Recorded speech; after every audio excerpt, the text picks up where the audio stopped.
For this next demonstration, we are going to talk a little bit more in depth about layers, but specifically adjustment in advanced layer options. We are going to work with our previous graphic here, where we're going to continue working with the background graphic.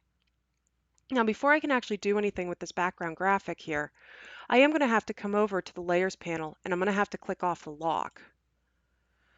Now that I've clicked off the lock, it has converted into a regular layer that I can now work with. So I'm going to go ahead and change from layer 0 to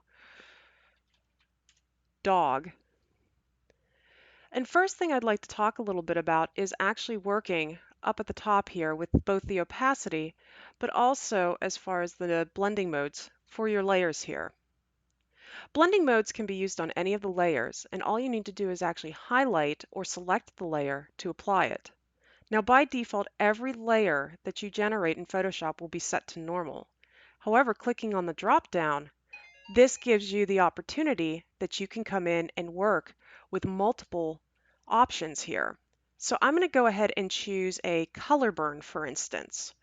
And notice whenever you have the changes done here, notice how you can actually see through a little bit and you can actually see the burning colors as far as using the text here. You can continue to go down the list and try different options either by going through and just hovering, or you can use your middle mouse wheel. Now, continuing with this as well, I'm going to go back up to normal, and I'd like to focus more on the graphic here. Normally, what you would want to do first, though, is make a duplicate of your graphic. This is actually a pretty easy process using your Layers panel here. To make a duplicate graphic, I'm going to highlight the dog layer and make that my active layer. The thing that you are going to need to work with for this is down at the bottom here is generating a new layer, but you're not just going to click and create a new layer. Instead, what we will do is we are going to click and hold on our dog layer, and I'm going to begin to drag the dog layer down to the new layer button. And if you can see, notice how the new layer button indents. I click and let go, and notice now I have a dog copy layer, which will now let me come back up to these blend modes for the layers, and I can begin actually applying the different blend modes.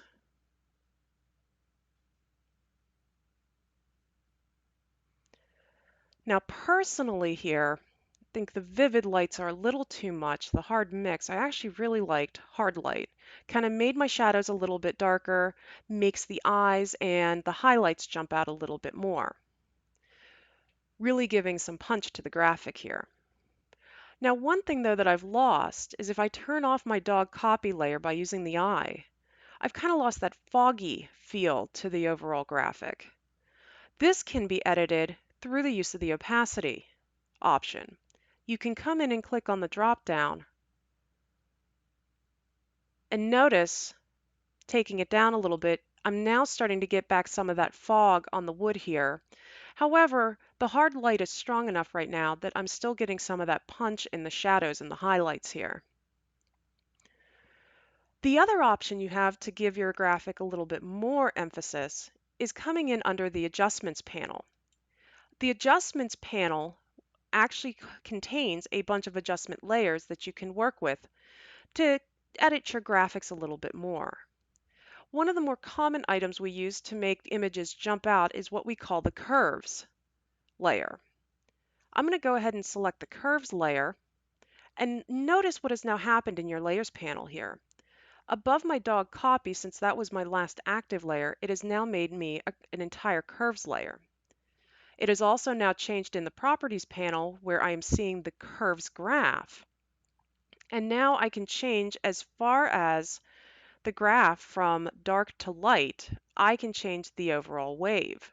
So what I'm going to do here, the most common practice is to kind of make an S with your wave here. This will make the highlights jump out and also make the shadows a little bit deeper here. So I'm going to work with these 2 points that I just added, and you can kind of see now I'm getting a little, like the eyes are really starting to come out here. So now that's affecting both of my sublayers there. So that concludes our discussion working with different types of adjustment layers, but also working with the blend mode and opacity when you are working with layers in Photoshop as well.